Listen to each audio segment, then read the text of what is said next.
ஆண்டவரும் உலக இரட்சகருமாகிய இயேசு கிறிஸ்துவின் இனிய நாமத்தில் யாவருக்கும் என் அன்பின் வாழ்த்துக்கள். Praise God.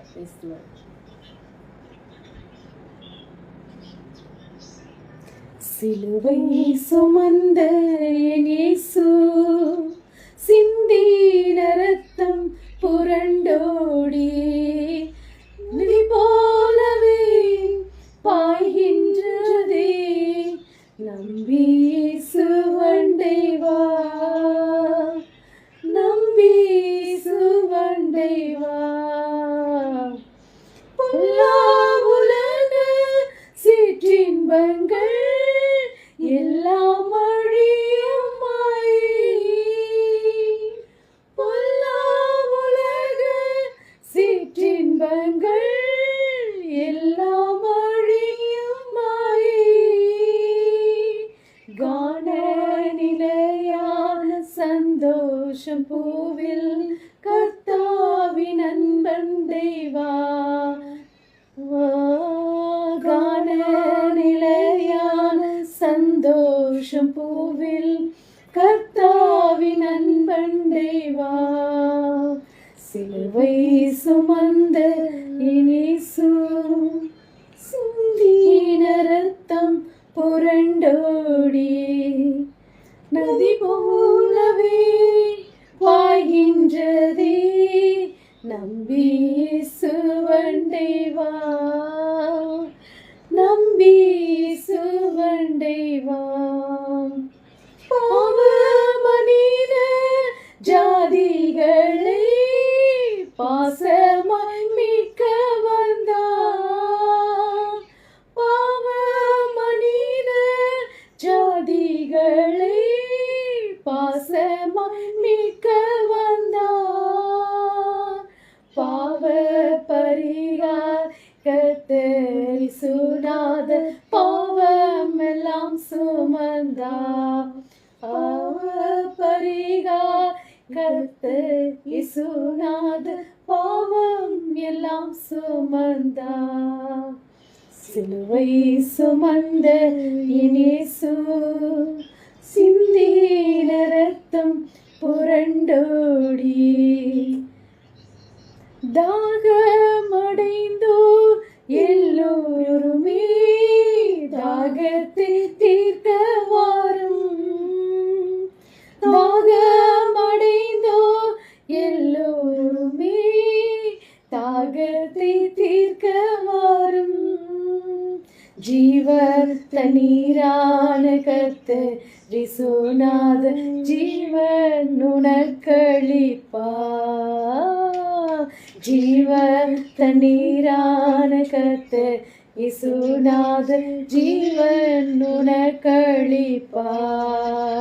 சிலுவை சுமந்த இயேசு சிந்தின ரத்தம் புரண்டோடி நதி போலவே பாய்கின்றதே. நம்பி சுவண்டை வா, நம்பி சுவண்டை வா. ஆமென். Praise God. தேவன் தந்த இந்த நல்ல நேரத்துக்காய் என் தேவனை கோடான கோடி ஸ்தோத்திரம் செலுத்துகிறேன். நீர் பகலிலே மேக ஸ்தம்பத்தினாலும் அவர்கள் நடக்க வேண்டிய வழியை அவர்களுக்கு வெளிச்சமாக்க இரவிலே அக்னி ஸ்தம்பத்தினாலும் அவர்களை வழி நடத்தினேன். நெகேமியா 9:12.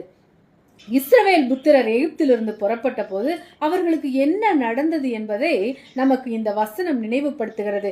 யாத்திராகமும் 13:21-22 வேதம் நமக்கு சொல்கிறது, அவர்கள் 40 வருடங்கள் வனாந்தரத்தில் தங்களுடைய சொந்த சூழலை கொண்டு சென்றார்கள். நெகேமியா இஸ்ரவேல் புத்திரர் வாழ்ந்த இந்த பேரின்ப சூழ்நிலையும் குறிப்பிட்டார். நெகேமியா 9:20-21 கூறுகிறது, இப்படி 40 வருஷமாக வனாந்தரத்தில் அவர்களுக்கு ஒன்றும் குறைவுபடாதபடிக்கு அவர்களை பராமரித்து வந்தீர். அவர்கள் வஸ்திரங்கள் பழமையாய் போகவும் இல்லை, அவர்கள் கால்கள் வீங்கவும் இல்லை. தேவன் மாறவும் இல்லை.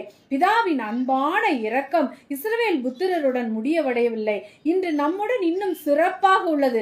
நீங்கள் மறுபடியும் பிறந்தபோது நீங்கள் தேவனின் மகிமைக்குள் பிறந்தீர்கள். தேவனின் ஆவிக்குரிய மேகத்திற்குள் பிறந்தீர்கள். அதுதான் பரிசுத்த ஆவியானவர். நீங்கள் அவரது சமூகத்தில் மகிழ்ச்சி, பேரின்பம் மற்றும் மகிமையின் தெய்வீக சூழலில் வாழ்கிறீர்கள். அங்கு நீங்கள் அவரால் நிலைநிறுத்தப்பட்டு வளர்க்கப்படுகிறீர்கள். சூழ்நிலைகளிலிருந்து முற்றிலும் சுயாதீனமாக இருக்கிறீர்கள். நீங்கள் முழுமையாக இளைப்பாறுதலில் இருக்கிறீர்கள். இந்த மகிழ்ச்சியான சூழலுக்கு வெளியே வாழ்பவர்கள் ஏமாற்றங்களையும் கோபத்தையும் எரிச்சலையும் அசமகீர்த்தியும் எதிர்கொள்பவர்கள். இதுவே எதுவுமே சரியாக நடக்கவில்லை என்பதால் உள்ளுக்குள் எப்போதும் அமைதி குழந்து குழப்பத்துடன் இருக்கிறார்கள். ஆனால் நீங்கள் பிறந்த இயற்கைக்கு அப்பாற்பட்ட சூழலான கிறிஸ்துவில் உங்கள் மகிழ்ச்சியும் திருப்தியும் பொங்கி வாழ்கிறது. இந்த குழப்பமான உலகில் உங்களுக்குள்ளும் உங்களுடன் உங்களை சூழ்ந்து இருக்கும் அவரது சமூகம் உங்களை அன்பின் சோலையாக்குகிறது. இதை எப்போதும் கவனத்தில் கொள்ளுங்கள். எல்லா இடங்களிலும் குழப்பம் அல்லது அராஜகம் இருக்கலாம், ஆனால் கர்த்தரில் நீங்கள் எப்பொழுதும் சமாதானமாகவும் பாதுகாப்பாகவும் இருக்கிறீர்கள். அன்புள்ள தகப்பனே, இந்த கலவரமான உலகில் எனக்குள்ளும் என்னுடனும் என்னை சுற்றிலும் இருக்கும் உம்முடைய சமூகமானது என்னை அன்பும் கிருபையுமான சோலையாக ஆக்கியது. நான் மேலிருந்து பிறந்தவன், நான் இங்கே பூமியில் பரலோக வாழ்க்கை வாழ்கிறேன் என்று தேவனிடம் நாம் அன்பினால் வளர்க்கப்பட்டு உமது இரக்கம், மகிமை மற்றும் நீதியால் சூழப்பட்டுள்ளேன். தாவீதின் வழித்தோன்றல் மற்றும் இஸ்ரவேலின் வரலாற்றில் மிகவும் விரும்பப்பட்ட ராஜாவின் வம்சம் இந்த யோசேப்பு.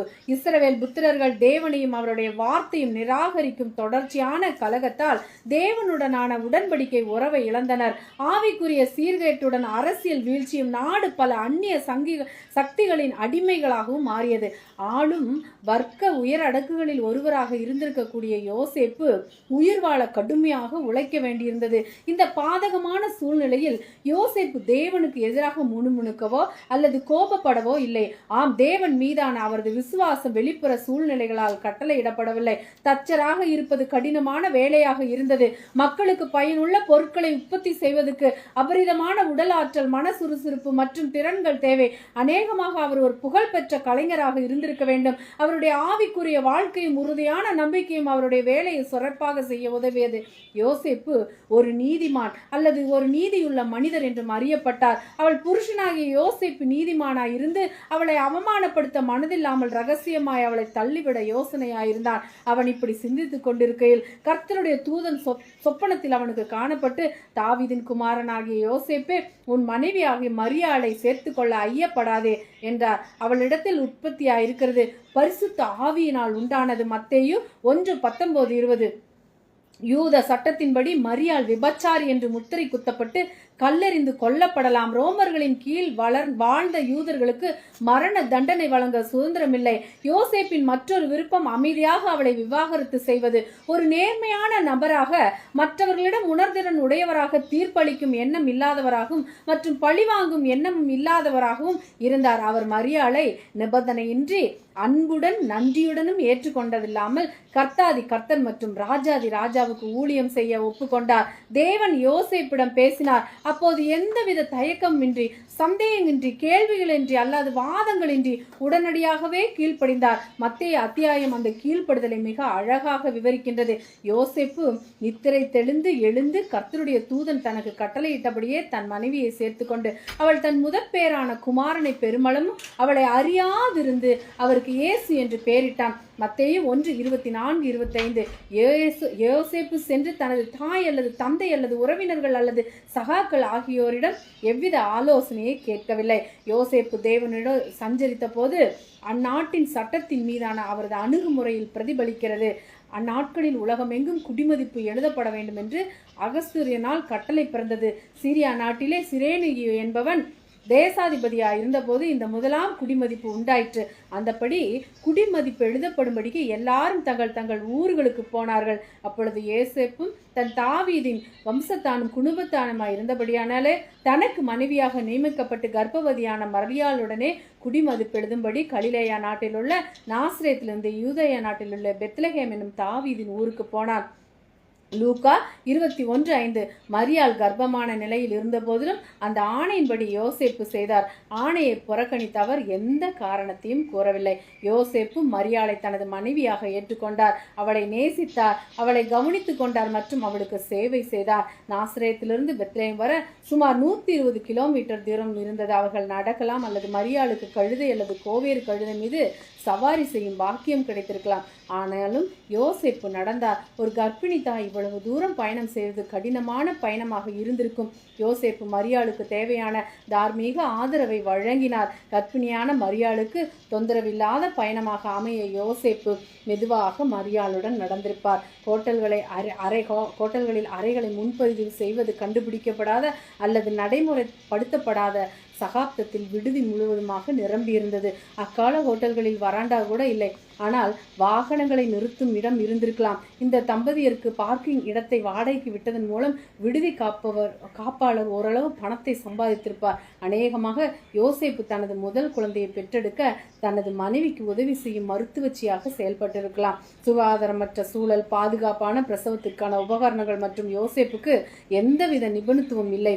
உண்மையை சொல்லப்போனால் யோசேப்பு மரியாள் மீதான தனது அன்புக்காக கூடுதலாக எவ்வளவு துயரங்களையும் கடக்க தயாராக இருந்தார். யோசேப்பும் கர்த்தராகிய இயேசு கிறிஸ்துவின் நிமித்தம் நடந்தார். நசரேத்திலிருந்து பெத்லெகேம் வரை தனியாக நடந்து செல்வது யோசேப்புக்கு எளிதாக இருந்திருக்கும். இருப்பினும் அவர் மரியாளுடன் நடக்க வேண்டியதா இருந்தது. இன்னும் கர்த்தராகிய இயேசுவாக பிறக்கவில்லை. ஒருவேளை ஆண்டவர் பிறந்த பின்பு பெத்லெகேமில் உள்ள மற்ற பெண்களின் உதவியை அழைத்து புதிதாக பிறந்த குழந்தைகளுக்கான பிற தேவைகளை பெற முயற்சிக்கும் போது அங்கும் இங்கும் ஓட வேண்டியிருந்தது. பிள்ளைக்கு விருத்த சிநேகம் பண்ண வேண்டிய 8ஆம் நாளிலே அது கர்ப்பத்திலே உட்பவிக்கிறதுக்கு முன்னே தேவதூதனால் சொல்லப்பட்டபடியே அதுக்கு இயேசு என்று பெயரிட்டார்கள். லூக்கா 2:21. விருத்த சேதனம் என்ற மத கடமையை செய்ய யோசேப்பு மரியாளும் குழந்தை இயேசுவை சுமக்க வேண்டியதாய் இருந்தது. அந்த நடை சுமார் 5 மைல்கள் அல்லது 8 கிலோமீட்டர் இருக்கலாம். பிரசவத்துக்கு பிறகு அந்த தூரத்தை நடப்பது பெற்றோருக்கு இருவருக்கும் கடினமாக இருந்திருக்கும். யோசேப்பு மரியாளும் ஆவிக்குரியவர்களாக இருந்தார்கள். தேவனுடைய தேவைகளை நிறைவேற்ற கடினமாக உழைக்க தயாராக இருந்தனர். ஞானிகள் குழந்தையை தேடிக்கொள்ள தூண்டப்பட்ட ஏரோதை சந்திக்கிறார்கள். அவர்கள் போன பின்பு கர்த்தருடைய தூதன் சொப்பனத்தில் யோசேப்புக்கு காணப்பட்டு, ஏரோது பிள்ளையை கொலை செய்ய தேடுவான், அதனால் நீ எழுந்து பிள்ளையும் அதன் தாயும் கூட்டிக் கொண்டு எகிப்துக்கு ஓடிப்போய் நான் உனக்கு சொல்லும் வரைக்கும் அங்கே இரு என்றான். அவன் எழுந்து இரவிலே பிள்ளையும் அதன் தாயும் கூட்டிக் கொண்டு எகிப்துக்கு புறப்பட்டு போய் ஏரோதின் மரண பரியந்தம் அங்கே இருந்தான். எகிப்திலிருந்து என்னுடைய குமாரனை வரவழைத்தேன் என்று தீர்க்கதரிசி மூலமாய் கர்த்தரால் உரைக்கப்பட்டது நிறைவேறும்படி இப்படி நடந்தது. மத்தேயு 2:13-15.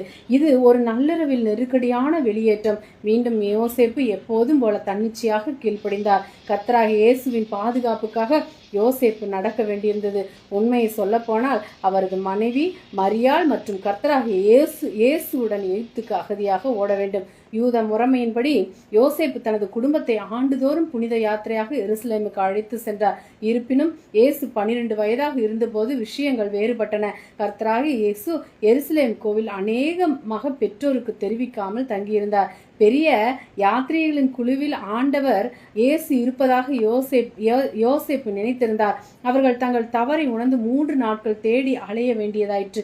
3 நாளுக்கு பின்பு அவர் தேவாலயத்தில் போதகர் நடுவில் உட்கார்ந்திருக்கவும் அவர்கள் பேசுறதை கேட்கவும் அவர்களை வினாவும் கண்டார்கள். லூக்கா 2:46. யோசேப்புக்கு இது கடினமாக இருந்திருக்க வேண்டும். மனதில் கவலையும் களைப்பும் ஆவியில் கடமை தவறிவிடுமோ என்ற பயமும் அவனை சோர்வடைய செய்திருக்க வேண்டும். இருப்பினும் முழு அத்தியாயத்திலும் கோபம் அல்லது வைராக்கியம் அல்லது மனக்கசப்பு என எதுவும் இருந்ததாக தெரியவில்லை. யோசேப்பு தனது வீட்டை எவ்வாறு நிர்வகித்தார் என்பதையும் இது வெளிப்படுத்துகிறது. ஒரு ஆவிக்குரிய நபராக அவர் வேதாகமத்தை கற்பித்தார், ஜெபங்களை கடைபிடித்தார் மற்றும் அவரது குழந்தை பருவத்தில் இருக்கும் கர்த்தராகிய இயேசுவுக்கு ஒரு முன்மாதிரியாக இருந்தார். யோசேப்பு தேவனால் மிகவும் சிறப்பான மற்றும் குறிப்பிட்ட நோக்கத்திற்காக அழைக்கப்பட்டார். சந்தேகத்துக்கு இடமின்றி இந்த உயர்ந்த நிலைக்கு ஆச்சரியமாக பதிலளித்தான். மூலம் யோசேப்பு தனது நம்பகத்தன்மையை வெளிப்படுத்தினார். அவர் நீதி உள்ளவர் மற்றும் நாட்டின் சட்டத்திலிருந்தும் அல்லது தேசத்தின் பிரமாணங்களிலிருந்தும் விலகவில்லை. விசுவாசத்துடன் அவர் மரியாளின் கணவனாக தன் பாத்திரத்தை எந்த காயமும் கோபமும் இல்லாமல் நிறைவேற்றினார். ஆச்சரியப்படும் விதமாக அவர் மரியாளிடம் உணர்திறன் மற்றும் இரக்கம் உள்ளவராக இருந்தார். ஆவி ஆவிக்குரிய ரீதியில் பக்குவமுள்ள நபராக தேவனின் வழிகாட்டுதலுக்கு தன்னிச்சையாக கீழ்ப்படிந்தார். கணவன் மற்றும் தந்தையாக அவர் குடும்பத்தின் விசுவாசமான பொறுப்புள்ளவராகவும் பாதுகாவலராகவும் இருந்தார். ஆமேன். அல்லேலூயா. தேவன் தாமே உங்கள் யாவரையும் ஆசீர்வதிப்பாராக. Praise God.